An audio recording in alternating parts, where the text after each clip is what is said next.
Welcome to Connect's TVW student-driven Q&A show. Today we have Chief Justice Steven González taking questions from several schools around the state.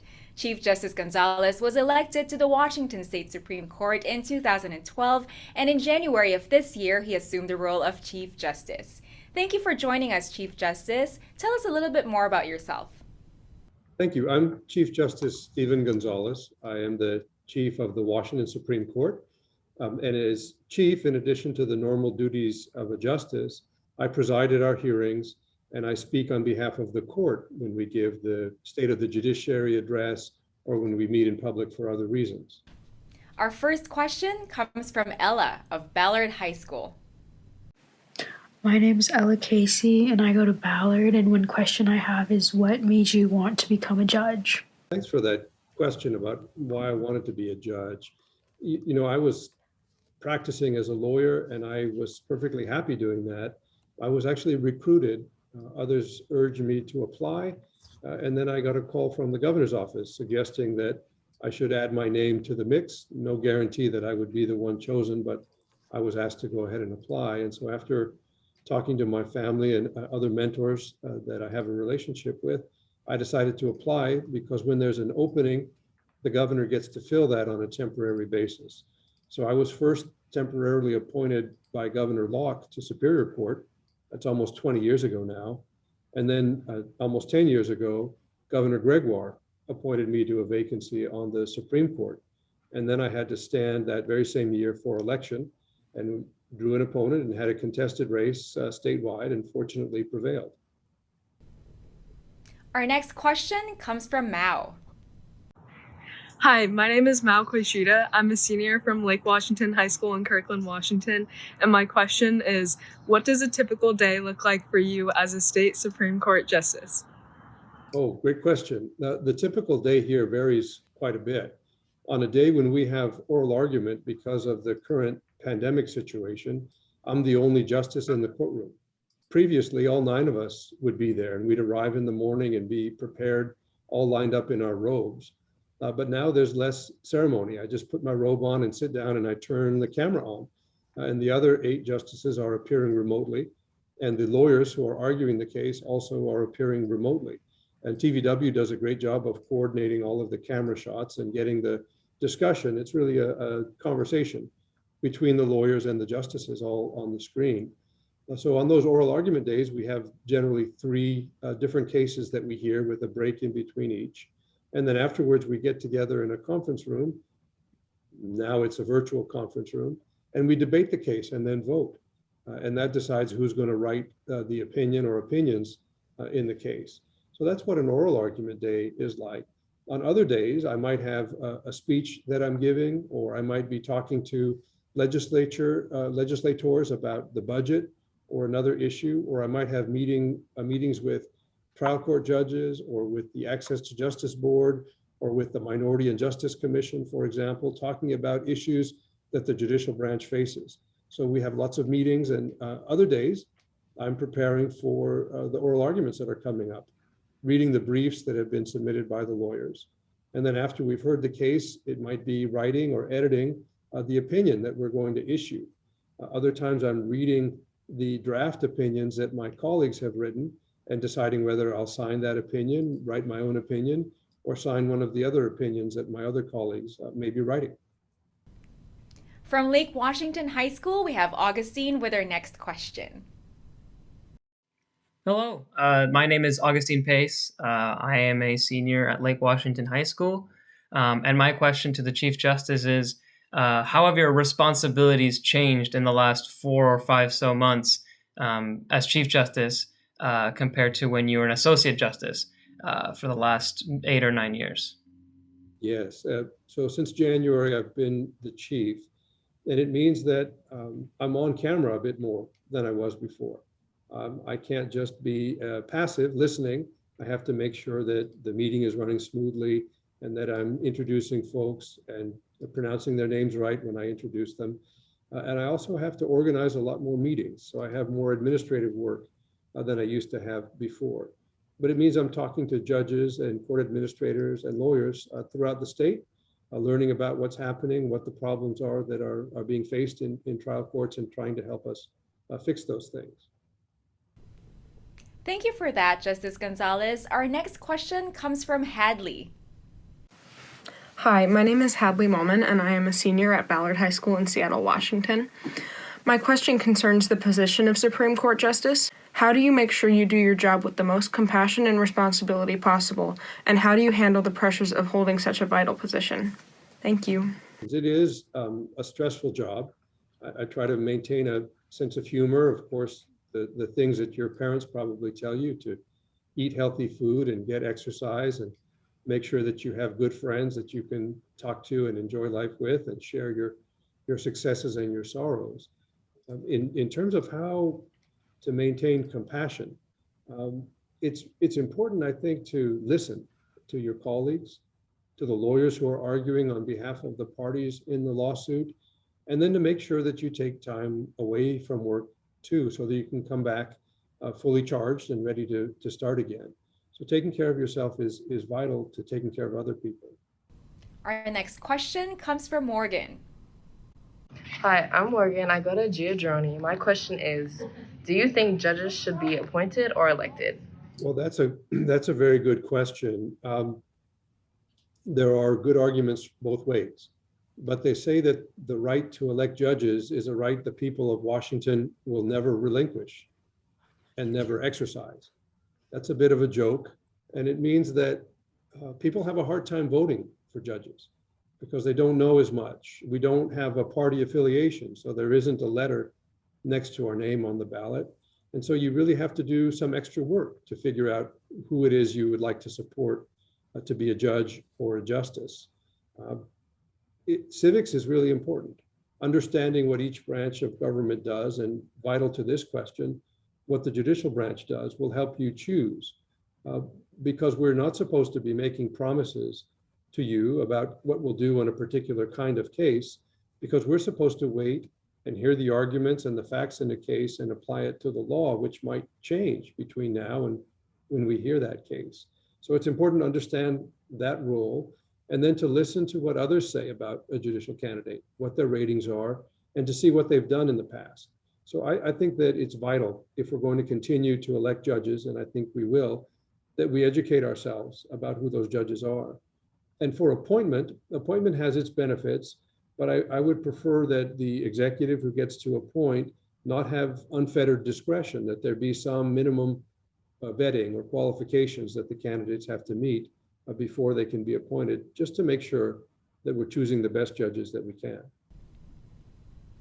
From Open Window School, Sadye has our next question. Hello, my name is Sadye Derstadt, and I am in 8th grade at Open Window School.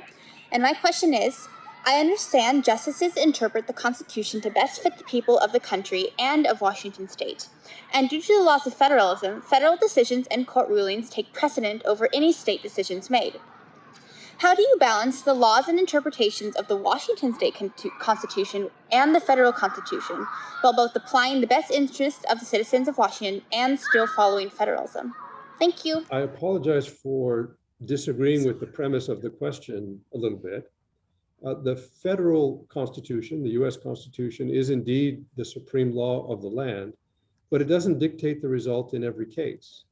A state can't provide less protection than the federal Constitution does, but we can provide more protection than the federal Constitution does. For example, under the Fourth Amendment, there is less protection than under Article 1, Section 7 of our state constitution for people in their private affairs. In addition, when we're deciding what state law means, the Supreme Court cannot review our decision. It is the final decision, and they don't get to change it. Similarly, if we make a decision based on the US Constitution, then they do get to review what we've decided and tell us whether we got that right. So there is a separation between what we do and what they do. So there is a recognition that states have independence and sovereignty, and there's a fundamental difference between the two constitutions. For the federal Constitution, it says that the US government can't do anything unless the Constitution gives them the power to do it. The state constitution, on the other hand, says a state can do anything unless it's prohibited in the Constitution. So there are different approaches to interpretation because of our different roles in the Republic. I'll also say that there's a quote that I like very much from Thomas Jefferson about changes over time, because I think that the US Constitution doesn't give us answers, it gives us principles and rights that are established. And so what Jefferson said is, quote, "I am not an advocate for frequent changes in laws and constitutions, but laws and institutions go hand in hand with the progress of the human mind. As that becomes more developed and more enlightened, as new discoveries are made, new truths discovered, and manners and opinions change, with the change in circumstances, institutions must advance, also to keep pace with the times. We might as well require someone to wear still the coat which fitted them as a child, as civilized society to remain ever under the regime of their barbarous ancestors." And I think what Jefferson was saying is that consistency matters, but not overly rigid consistency. We need to make sure that we're deciding based on the principles we've been given in context. That's really interesting, Chief Justice. Thank you for sharing that.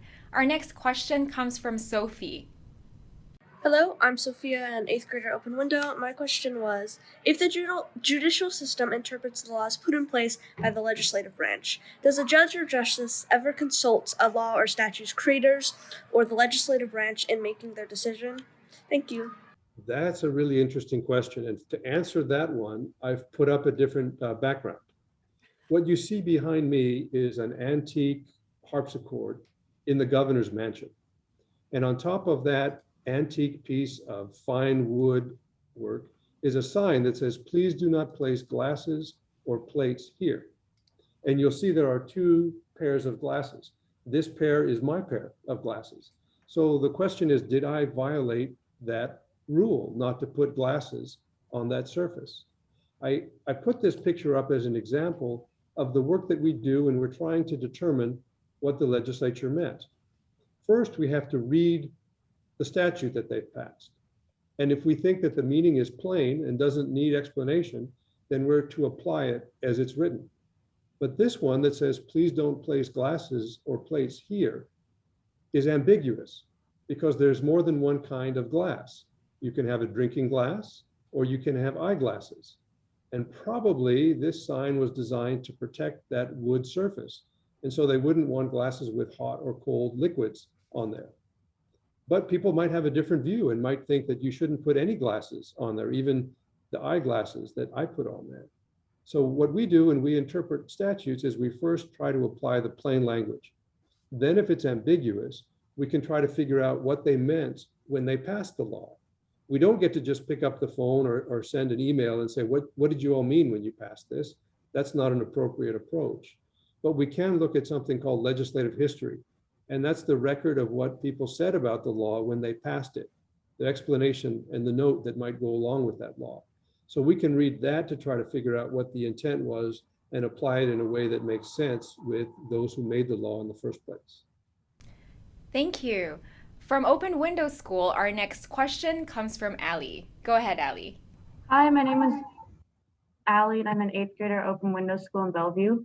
Since the legislature treats the court's interpretation of the law and constitution with acquiescence, as a 5-member majority wrote following the Blake decision, the statement of which being written on your behalf, I was wondering how due process clauses of state and federal constitutions affect the sacredness of the relationship between the state legislature and the state Supreme Court. Thank you. So you've raised the topic of acquiescence. And when we talk about legislative acquiescence, and they don't always acquiesce, in fact, frequently they don't. But what acquiescence means is if we make a decision and say, this statute means ABC, if the legislature doesn't change the statute, we deem them to have acquiesced, that is, to agree with us on what the statute means. So if we issue an opinion and they don't change the law, then we say that we were right because they've acquiesced in that interpretation. In the Blake decision, which came out recently, that was based on, in part, an analysis that they had acquiesced in our previous interpretation of the statute because they hadn't changed it for decades. But we decided that that interpretation meant that the statute was actually unconstitutional, so we overturned it. Now, they didn't acquiesce in that decision. Very quickly, in fact, within months, they passed a new statute that recriminalized possession of single-use or personal use amounts of controlled substances, but created a mental state requirement. That is, that the state would have to prove that the person knew they had the stuff, and also provided a penalty that was lower than the previous penalty, called a simple misdemeanor instead of a felony. So acquiescence happens sometimes, and other times it does not. In fact, they disagree, and so they change the law based on what we've decided. Our next question comes from Abhi. Hello, my name is Abhi Battepati, and I'm an 8th grader at Open Window School. In class, we learned that the framers of the Constitution created amendments intended for white Americans, therefore discriminating against minorities. How do you make decisions that apply to modern society fairly, but also acknowledge the discriminatory past that the Constitution holds? I'll start by saying how impressed I am with the questions that you're all asking me today. They require me to think and not just give canned answers. This question is a hard one because we've taken an oath to uphold the Constitution as it's presented. On the other hand, we know that we've made mistakes in the past. The founding fathers presented us with some soaring rhetoric, some big ideas, but we know that they actually didn't mean those liberties and freedoms to apply to everyone. In fact, most of us on the screen today, if not all of us, were not intended to be covered because you had to be a free white landholding man. I don't see any of those on this screen today, but we recognize now that those principles given to us need to apply to everyone. And that Constitution is our Constitution. So our job is to make that promise of liberty and justice for everyone more of a reality to everybody, regardless of your skin tone, your place of birth, who you love, an accent that you might have. So that's our duty and our job. It doesn't mean that I just get to decide what I think the law should be and make it that. It means that I apply those principles in a way that is fair and just under the law to everyone who comes before the court. It's not an easy job at all. Another thing that we've done is we have examined some of our previous opinions. And when I say ours, I mean the courts, because these are opinions that were issued well before I was on the court, many of them before I was even a lawyer. But some of them had very unfortunate language that was hurtful. And it's important for us to recognize that mistakes have been made and to correct them, and to say that that language isn't what we agree with. We repudiate sexist and racist language, and we mean for everyone to feel that they're going to be treated fairly if they come before our court or any court in the state of Washington. From Lake Washington High School, Howie has our next question. Hello. My question actually relates to words that you've spoken in becoming Chief Justice. You vowed to eradicate bias in the justice system, and I wonder if you could speak to the amount of progress that you've witnessed the Washington State Supreme Court, the amount of progress that you've witnessed it make in eradicating bias in the justice system since you've been on the court, and current initiatives and or things that are being set into motion to further that progress or create new forms of progress to eradicate bias in the justice system. Thank you. Yes, if we're going to eradicate bias, no one person can do it. I certainly can't do it by myself. I would need and will need the cooperation and hard work of my colleagues, indeed everyone else in the justice system and in the state as a whole. I've started working on this even before I became a justice almost 10 years ago now, with a professor at Seattle University, Professor Chang, together with Nicole Phelps. We started an organization called Race in the Criminal Justice System Task Force. And we wrote a paper based on research outlining some of the causes of differences, different treatment in the system, with recommendations about how to fix it. That recommendation we presented to the Supreme Court before I was a member of it. And based on those recommendations, a lot of work has happened. We have a commission called the Minority and Justice Commission that works on issues that affect diverse people in court. We also have a Gender and Justice Commission that works on making sure that there's fairness for everyone, regardless of gender. We also have the Interpreter Commission, which helps people who have language barriers get interpreters and be understood and understand what happens in court. There's also the Access to Justice Board, which is housed at the Bar Association and makes recommendation to help people with access to civil justice. And there are many other partners who are working with us to make changes. We have reviewed how fines can be imposed. We've changed the rules about who gets held in custody and who gets released, waiting for trial. We overturned the death penalty based on the fact that it was being applied in a way that was discriminatory. So there are lots of things that this court has done to recognize that we're also responsible for the unfairness in this world and in society, and we have a duty to do our part to help fix it. So I'm pleased. I'll finally add that we've created a consortium to address bias and make even more recommendations about how we can improve the system for everyone. All right, Raji has our next question.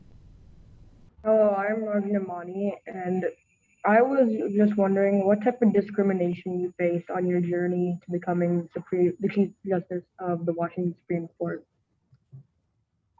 Yeah. Well, I think there are barriers that many people face. And unfortunately, sometimes we make decisions about people based on how they look or how they sound, or what we think about them before we actually know them and the content of their character. Unfortunately, that has happened to me. Admittedly, I have probably made mistakes about other people too, and I think it's important for us to acknowledge that no one of us is perfect. And while things have been said and done to me that I think were not fair, I may not have always treated other people as fairly as I'd like to have as well. So some self-reflection is important. I recall when I used to be a prosecutor for the city of Seattle and I would appear in court, often people mistook me for the interpreter or the defendant. They made assumptions that if a Latino was in court, he must not be one of the attorneys. Things are improving, I think. There have also been mistakes made about women, assuming that they were a secretary instead of a lawyer in a law office. These are things we have to be careful about, and we have to examine what biases we have that lead us to make these assumptions about people before actually knowing who they are. Our next question is from Julia. Hi, I'm Julia Barnett. I'm an 8th grader at Open Window School. And we learned at the beginning of the year that access to justice is an important theme in the Constitution and in our government. Do you feel that the judicial system is accessible to everyone? And do you feel that it's a judge's responsibility to ensure this accessibility? I don't think we've achieved perfect accessibility yet. We've made progress, but there's more to do. And yes, I think judges have a unique responsibility to make sure that our courts are open and accessible. We've also seen that the digital divide is a really important factor in making people have access, because some people don't have internet or the right computer or the right software to connect, as we're having people come in on their computers like we're doing here in this discussion.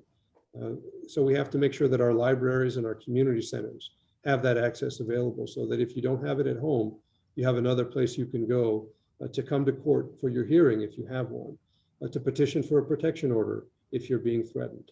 So there's still quite a bit more that we can do. We also tend, given our training and our education, to use language which might be hard for somebody who's not trained as a lawyer to understand. It's important for us to remember that we have to write in a way that can be understood whether you're a lawyer or not. And for some of us, that's a struggle.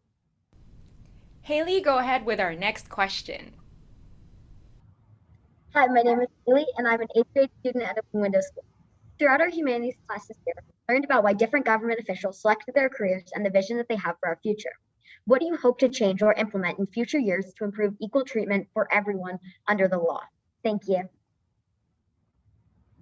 Well, this is another good question, and I'll say a couple of things about what I hope. What I hope is that we make good decisions, that we explain why we've made those decisions, so that when you read the decision, whether you win or you lose, you still understand how we reached the decision that we reached. That's important. And that we make our decisions quickly, that people don't have to wait a long time for them. It's also important to me that people can see themselves in the future court, that you don't look at a court and think, I can never be that court. And when I first came here, all of the portraits on the wall were of, frankly, old white people, old white men who'd been justices. There wasn't a single portrait of a woman or a person of color. And so I spoke to an artist friend of mine, Alfredo Arreguin, and he agreed to paint portraits that we could hang on the wall. This is one of my colleague, Justice Mary Yu. So it's the first portrait of a woman that will hang on the wall of the Temple of Justice. And it's important for kids of color and girls to see themselves. It's also important for boys and men to understand that justices aren't all looking like them either, that the definition of justice is broader. And there's just recently been an additional portrait painted of me. It's a little embarrassing to put up a picture of myself, but the walls in the temple are going to change to reflect that diversity. We're also going to continue working hard to make sure that we improve justice. And we've learned some important things during the pandemic. That is that people don't always have to come to the courthouse to have a hearing, that we can allow people to appear on a screen if they have work that they can't get away from, or if they have small children they need to take care of, that it may be more convenient for them to appear this way. We've also learned that perhaps we don't need to put in jail as many people as we did in the past, that we can notify them about their court hearing by a text or an email instead of sending a letter in the mail that may get delayed or lost or delivered to the wrong address. So there's a lot that we're learning, and I hope we really pay close attention to that and don't just go back to business as usual when we emerge from this pandemic. Thank you so much for sharing that, Chief Justice. Those are beautiful portraits. We're actually winding down to our last question. It's from Isabel of Lake Washington, and feel free to share your final thoughts as well for the last question. Hi, my name is Isabel Akdeniz, and I'm a senior at Lake Washington High School. From your experience as a lawyer and a judge, what is the most valuable life lesson you have learned, or is there any advice you'd like to impart on the future generation? Well, it's always hard to give advice because clearly we don't have all the answers. If we did, this world would be perfect. But we're going to depend on you to help us find those answers. And so I'm looking to you to step up, to take that responsibility, to learn the civics that we talked about, and then to speak with confidence. Once you've done your research, once you've thought about it carefully, own the opinion that you have. Share it, don't be afraid, and don't be shy about the conclusions that you've reached. We need your help. You know, when we look back at history, we see mistakes. I know that when people look back at the history of what we've done now, they will also find mistakes. Your job as the next generation is to figure out where we've gone wrong and to help us fix it. So my advice to you would be to study hard, to find something that you enjoy, that interests you, and then do it really well. Don't be afraid to succeed. And then in terms of closing remarks, I have to say that I've been so impressed with the questions that you have asked me today, and it gives me great hope for the future. If this is the level of intellect and preparation that we have to look forward to from your generation, we'll be in good hands. Thank you for taking the time to learn about the judicial branch and for asking the important questions you asked me today. Thank you so much, Chief Justice, and thank you, students, for joining us.